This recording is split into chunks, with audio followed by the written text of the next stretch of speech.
हिंदुस्तान में हमारे लोगों को जो जायज़ शिकायतें हैं, उनको दूर करने के लिए हमें क्या करना है?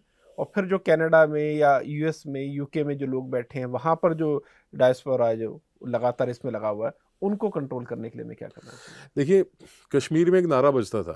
हुँ, कश्मीर में एक नारा लगता था, वन सॉल्यूशन, वन सॉल्यूशन, हुँ, गन सॉल्यूशन, गन सॉल्यूशन। सुना होगा आपने भी, बिल्कुल। हमने तो खूब सुना है। हुँ, आज ठीक हो गया वो? हुँ, बहुत बेहतर है, एटलीस्ट हाँ, दैट बिल्कुल। Can be said safely. Hmm, और ये पहलगाम से पहले तो हम तकरीबन नॉर्मली समझ के चल रहे थे, हुँ, पिछले 5 साल से कश्मीर को। इसका one solution, final solution, no Pakistan, no Khalistan, no Kashmir problem, no Bangladesh problem, no problem at all. लेकिन क्या वो इतना आसान है? बहुत ज़्यादा मुश्किल भी नहीं है, हुँ, हुँ। बहुत ज़्यादा मुश्किल भी नहीं है। यू सी, हम लोग लेकिन एक प्रोएक्टिव नहीं बिखरा है। हुआ पाकिस्तान, माफ़ कीजिए बीच में रोक रहा हूँ, लेकिन एक बिखरा हुआ पाकिस्तान क्या भारत के लिए और मुसीबत पैदा करने वाली बात नहीं है? उसको पहलू है, हुँ, हुँ, पर्सपेक्टिव है हुँ, कि आप उसको किस दृष्टिकोण से, किस नज़रिए से देख रहे हैं। आप उसको सॉल्यूशन के नज़रिए से देख रहे हैं कि आप उसको एक प्रॉब्लम के नज़रिए से देख रहे हैं। हर एक, मतलब even a glass of water is half full and half empty at any given point in time. बिखरा हुआ पाकिस्तान बोले तो क्या? जैसे आपने कहा ना कि एक पाकिस्तान मिनट, ना रहे, एक ये मिनट, बढ़िया है। एक हाँ। मिनट, मैं आपको एक सवाल पूछता हूं, आप उसका मुझे जवाब देना। हुँ, जिस वक्त ट्रांजिशन हुआ, तालिबान वापस आया अफगानिस्तान में, उस दिन आपका सेंटीमेंट क्या था तालिबान के बारे में? नेगेटिव था कि पाकिस्तान की गोद में बैठा है। आज क्या है? आज ये है कि हाँ, पाकिस्तान के लिए ज़्यादा मुश्किल खड़ी कर रहा है वो। क्या? तो आज जो आप सोच रहे हुँ, हुँ, हो सकता है कि 5 साल बाद हुँ, या उसके होने के 4 साल बाद आप ऐसा ना सोचें। हुँ, बात ये भी कि आप कैसे डील करते हो, बात ये भी आप कैसे मैनेज करते हो। हुँ, ये जरूरी नहीं कि सारा कुछ आप समेट के सारी तकलीफ अपने घर के अंदर ले आओ। हुँ, आप अपने घर बैठो, हुँ, उनको उनके घर में रहने दो, हुँ, उनको अपनी तकलीफ देखने दो। हमारी दुश्मनी भारत की परसेप्शन ऐसे हमारी, हुँ, हुँ, मैं हम आपको एक ही पाले में गिनते हैं। हुँ, हमारी दुश्मनी पाकिस्तान की आवाम से नहीं है। बिल्कुल। हमारी, कायदे से बताऊं, दुश्मनी उनके सियासतदानों से भी नहीं है, hmm, the politicians. Our enemy is the deep state in the establishment of Pakistan. We want them wiped out. एक भी नहीं दिखना चाहिए वो। हुँ, पहलगाम के लिए मैं समझता हूं जितनी सजा पाकिस्तान को मिलनी चाहिए थी उतनी नहीं मिली। नहीं मिले, बिल्कुल। तो आपका ये कहना कि इसका सॉल्यूशन क्या है, is the destruction of the deep state of Pakistan, the establishment of Pakistan per se, hmm, hmm, the Pakistani identity as such hmm, hmm, should vanish. हुँ। लेकिन सर उसके अंदर आप ही ने इस पॉडकास्ट में शुरू में ये कहा था कि लेकिन यूएस है या वेस्ट है, वो कभी नहीं चाहेंगे कि ये बिल्कुल एक तरह से आपको इवैपोरेट लगता हो है हम जाए। कभी प्रिवेल नहीं करेंगे? हाँ। क्या लगता है आपको हुँ, कि हम कभी प्रिवेल नहीं करेंगे? हमेशा यूएस चाइना ही प्रिवेल करता रहेगा? हुँ, हम बिना प्रिवेल किए सुपर पावर बन जाएंगे? प्रिवेल तो हम करेंगे, हुँ, वी विल प्रिवेल।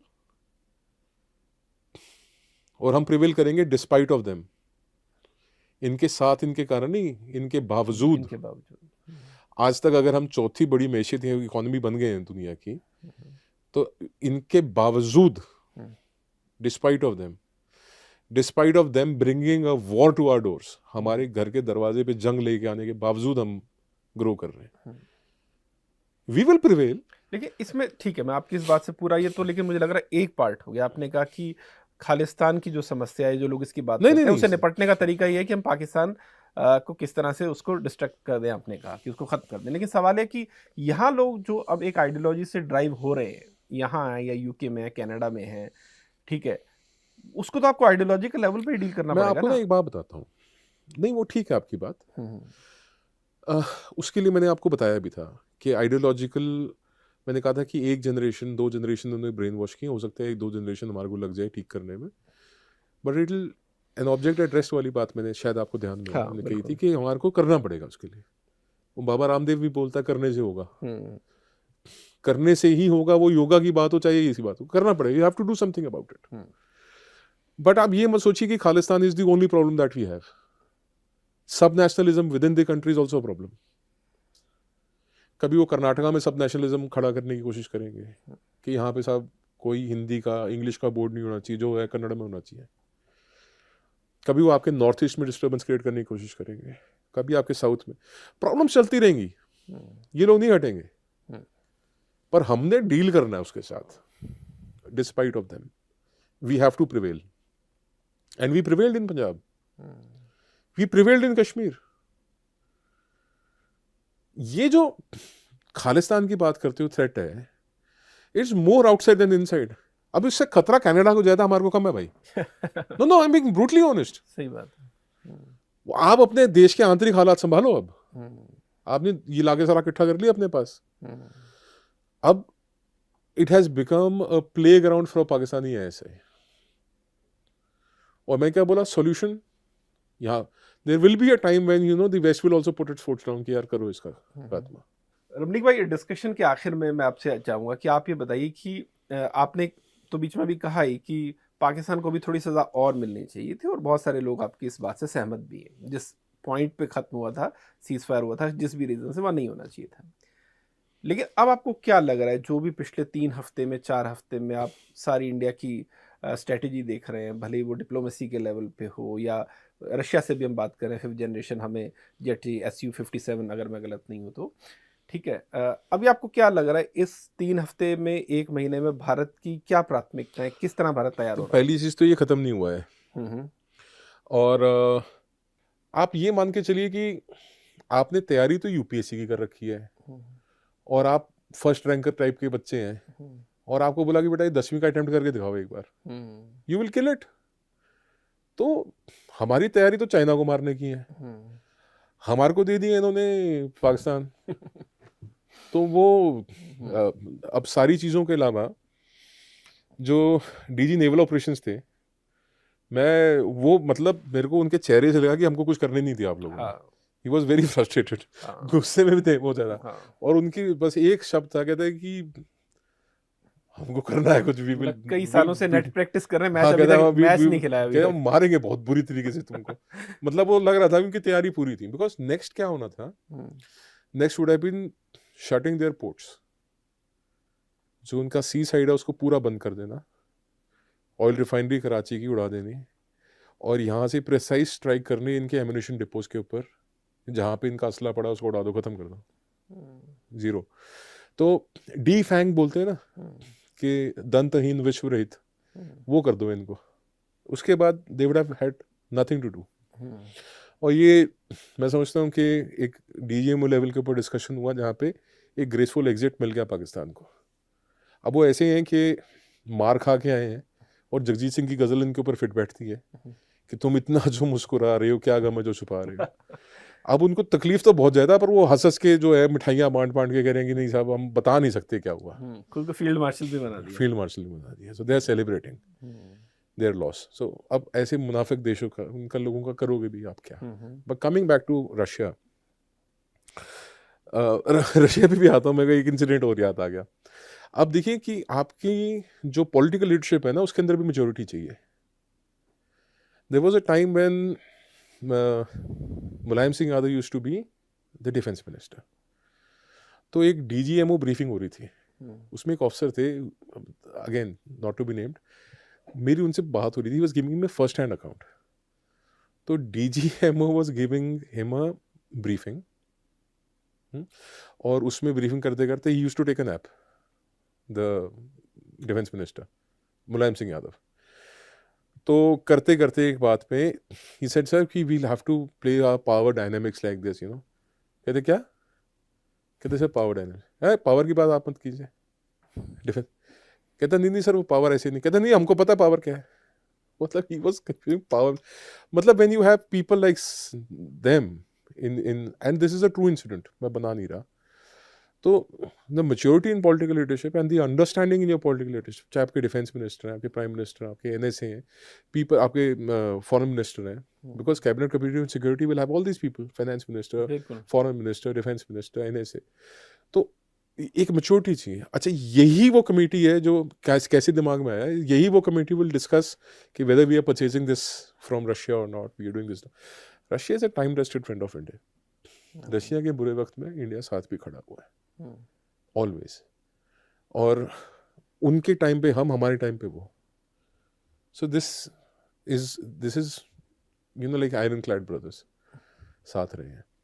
तो मैं समझता हूँ कि इस वक्त जिस दौर से रशिया गुजर रहा है, and if they are offering a sweet deals, चाहे वो पेट्रोलियम की बात हो, हमारे फॉरेन रिजर्व्स के राइज होने का, और एंड वी आर जस्ट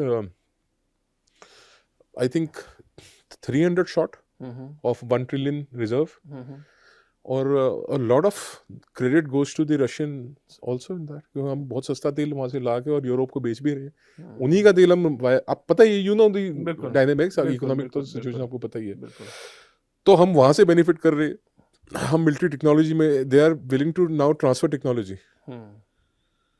तो ट्रांसफर टेक्नोलॉजी का मतलब होता है टीओटी के अंदर एक कोलैबोरेटिव प्लेटफॉर्म के ऊपर अगर आप आके डिफेंस डील्स कर रहे हो रशिया के साथ, and you are discussing a 5th generation fighter being manufactured in India. There's nothing like it. लेकिन आपको लग रहा है कि रशिया की 500 साथ हमारी नजदीकी है। बट एक ऐसे 500 का और बताऊं मैं, 400 वहां पे उतना कामयाब नहीं जितना हमारे पास है। हमारे पास है। हमने आकाश तीर के साथ उसको, जब से इवन मैं सुन रहा हूँ कि इजराइल की दिलचस्पी भी आकाश तीर में 15,000 crores is what they're interested in. बिल्कुल आकाश तीर। हमारा डिफेंस एक्सपोर्ट्स 2014 में 600 करोड़ थे, 24,000 करोड़ हो गए हैं। एक सिंगल डील जो हम डिस्कस कर रहे हैं इसराइल से 15,000 करोड़, एंड ये जो हमारे एशिया मतलब जो हमारा एक्सपोर्ट था उसको ऑलमोस्ट जो है बराबर, मतलब 80% लेट्स से, वो अकेली एक ही जगह से डील इजराइलीज आर इंटरेस्टेड। फिर ब्रह्मोस में ये सारे Malaysia, Vietnam, they're all interested, Philippines is interested, कुछ तो एग्रीमेंट्स भी हो गए हमारे। S500 will co-develop. So India में आप बता रहा हूँ आपको कि we are going to race ahead. We are going to race ahead very quickly. तो आपने यहाँ वियतनाम का नाम लिया, इस पर थोड़ी सी रोशनी डालिए सर। कि बहुत सारे लोगों का ये कहना है कि इंडिया डिफेंस एक्सपोर्ट में इसलिए भी अच्छा कर सकता है कि बहुत सारी ऐसी कंट्रीज हैं जिनको सिक्योरिटी थ्रेट बहुत ज़्यादा बड़े नहीं है और वो अमेरिका से या यूरोप से ख़रीदना अफोर्ड नहीं कर सकते, और इंडिया से जो चीज़ें हैं वो उनकी सिक्योरिटी की जो ज़रूरत है उसे भी पूरा करती है, और हमारे यहाँ से जो हथियार वो अगर वो खरीदते हैं, मिसाइल सिस्टम भी खरीदते हैं, तो उनके हिसाब से पैसे में भी उनको ठीक पड़ता है। इस पर थोड़ी रोशनी डालिए। देखिए, वियतनाम वो कंट्री है, देखिए चाइना ने जो आखिरी लड़ाई लड़ी थी अपनी, वो वियतनाम के साथ लड़ी थी। वियतनाम के ऊपर चाइना ने तब अटैक किया था जब अमेरिका वहाँ से गया ही गया था, और वियतनामीज के पास कोई बहुत हथियार भी नहीं थे। आपको पता कैसे हराया वियतनामीज ने? बम्बुओं से। बम्बू छील छील के, बूबी ट्रैप लगा लगा के उन्होंने सिर्फ बांस से मार मार के भगाया चाइनीज को। और कट टू गलवान आ जाइए आप, हाथों से मार मार के 50 चीनी जो है, जो एडमिट करते हैं, जिनकी खबरें दिखाई हैं उन्होंने, 50 चीनी तो हाथों से मार दिए थे। Now coming back to the सवाल जो आपने पूछा, मैं तो नाम ले लिया वियतनाम का, फिलीपींस का। अफ्रीका में जो कंट्रीज हैं, अपकमिंग कंट्रीज हैं, they are all interested in defence deals with India. बल्कि France is interested in the shoulder fired system जो इंडिया मैन्युफैक्चर हो रहा है हरियाणा में। अच्छा। जिस वक्त मनोहर लाल जी मुख्यमंत्री थे हरियाणा के, एक साब करके कंपनी है, उन्होंने यहाँ पे अपना प्लांट लगाया है। तो 1 लाख शोल्डर फायर्ड जो है वो France is interested in buying from India. तो अभी जैसे आज की ही अखबार की खबर है कि अनिल अंबानी जो मुकेश के छोटे भाई हैं, उनकी एक कंपनी है वो आगे निकल रही है रिलायंस से इन 155 आर्टिलरी शेल्स जो हैं। आर्टिलरी शेल का जो कैलिबर है 155 का, ये सबसे पुराना कैलिबर है, वो बहुत पुराना चल रहा है कैलिबर ये, मतलब वर्ल्ड वॉर 2 के टाइम से 155 कैलिबर इज इन वोग। और 155 में कई म्यूटेशंस आई हैं, उसके कई रेंज चेंज हुई है।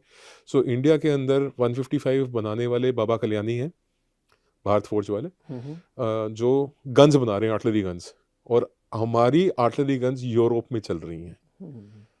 एक टाइम था जब बोफोर्स कांड हुआ, जब किक बैक्स हुए बोफोर में, कोतरोची का और राजीव का नाम आया उसमें, तो यूरोप से हमने बोफोर्स खरीदे और यहाँ पे डिफेंस कट्स थे, और आज वो वक्त है कि भारत जो है यूरोप को अपने 155 बेच रहा है आर्टिलरी गन्स, ये और सच में बड़ी भारत के बात है। नहीं, चेंज हो गया ना, ग्लोबल ऑर्डर शिफ्ट हो गया। मैं आपसे कह रहा था ना कि पहले बाईपोलर वर्ल्ड था, यूएसएसआर यूएसए के बीच में, फिर ये यूनिपोलर वर्ल्ड हो गया, यूएस अकेला सुपर पावर हो गया।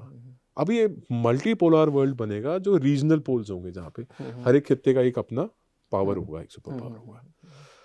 तो ये डायनेमिक्स स्पेशली ऑप सिंदूर के बाद जो इंडियन डिफेंस सिस्टम है, ऑफेंस सिस्टम भी, दोनों ही, जो हमारा लेगेसी सिस्टम है, उसको हमने टेक्नोलॉजी के साथ इंटीग्रेट करके कैसे अपनी सुपीरियरिटी को इस्टेब्लिश किया है, हाँ। कैसे हमने बिल्कुल ही पाकिस्तान को पैरालाइज कर दिया चाहे डिफेंस सिस्टम्स उनके, चाहे उनके अर्ली वार्निंग रडार्स हों, चाहे उनके एवैक्स हों।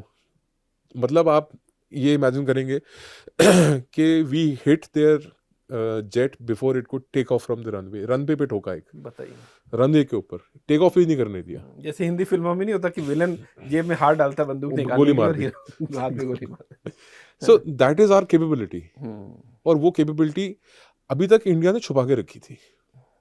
और मैं बड़े संजीदगी के साथ, और मैं choice of words is very correct, हमने अभी तक छुपा के रखी थी। अच्छा, हमने अपनी कैपेबिलिटी दुनिया को दिखाई नहीं थी, अब दिखाई है। अभी भी सारे पत्ते नहीं खोले? नहीं, 10% भी यूज नहीं किया, नॉट 10% भी ज़्यादा बोल गया मैं, अभी कुछ भी यूज नहीं किया, अभी तो निकाला ही कुछ नहीं। लोग ब्रह्मोस कर रहे हैं, अब आपको पता ही नहीं कि क्या कुछ पड़ा हमारे क्या पास। कुछ पड़ा। बिल्कुल बिल्कुल।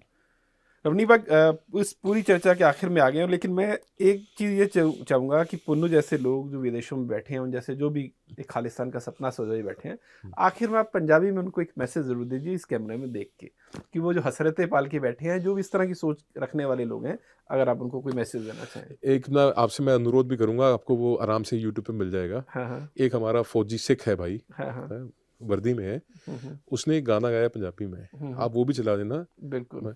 ਧੂਆਂ ਧੂਆਂ ਕਰ ਦਾਂਗੇ ਬਹਿਰੀ ਦੇ ਮੁਲਕ ਨੂੰ, 2 ਘੰਟੇ ਦੀ ਛੁੱਟੀ ਸਾਨੂੰ ਦੇ ਦੇ ਸਰਕਾਰ। ਧੂਆਂ ਧੂਆਂ ਕਰ ਦਾਂਗੇ ਬਹਿਰੀ ਦੇ ਮੁਲਕ ਨੂੰ, 2 घंटे ਦੀ ਮਜ਼ਦੂਰੀ ਸਾਨੂੰ ਦੇ ਦੇ सरकार। ये 2 घंटे की छूट चाहिए, तो बहम ही पाला हुआ इन्होंने तो। बाकी कहते हैं कि बहम ਦਾ ਇਲਾਜ ਤਾਂ ਹਕੀਮ ਲੁਕਮਾਨ ਕੋਲ ਵੀ ਨਹੀਂ ਸੀਗਾ। ਪਾਲੋ ਬਹਿਮ, ਕੋਈ ਗੱਲ ਨਹੀਂ, ਪਨੂੰ ਕਦੀ ਆਉਣ ਦਾ ਤੇਰਾ ਜੀ ਕਰੇ ਤਾਂ ਆ ਜਾ, ਤਿਆਰੀ ਰੱਖ, ਪੱਟਾਂ ਤੇ ਤੇਲ ਲਗਾਈ ਪੁੱਤ, ਕੋਈ ਚੱਕਰ ਨਹੀਂ, ਖੁੱਲੀ ਗਰੰਟੀ, ਆ ਜਾ, ਇਲਾਜ ਕਰਾਂਗੇ ਪੂਰਾ। ਬਹੁਤ ਪਰ ਸ਼ੁਕਰੀਆ। ਇੰਡੀਆ 'ਚ ਆ ਗਏ ਭਾਈ, ਇਹ ਤੂੰ ਕਹੇ ਕਿ ਵੀ ਮੈਂ ਲੁੱਕ ਕੇ ਗੱਲ ਕਰਨੀ ਹੈ, ਅਮਰੀਕਾ 'ਚ, ਮੈਂ ਕੈਨੇਡਾ 'ਚ ਲੁੱਕ ਕੇ ਗੱਲ ਕਰਨੀ, UK 'ਚ ਲੁੱਕ ਕੇ ਗੱਲ ਕਰਨੀ ਹੈ, ਤੂੰ ਦਿੱਲੀ 에ਅਰਪੋਰਟ ਤੇ ਆ ਜਾ, ਤੈਨੂੰ ਇੱਥੇ ਹੀ ਨਿਬੇੜ ਦਾਂਗੇ।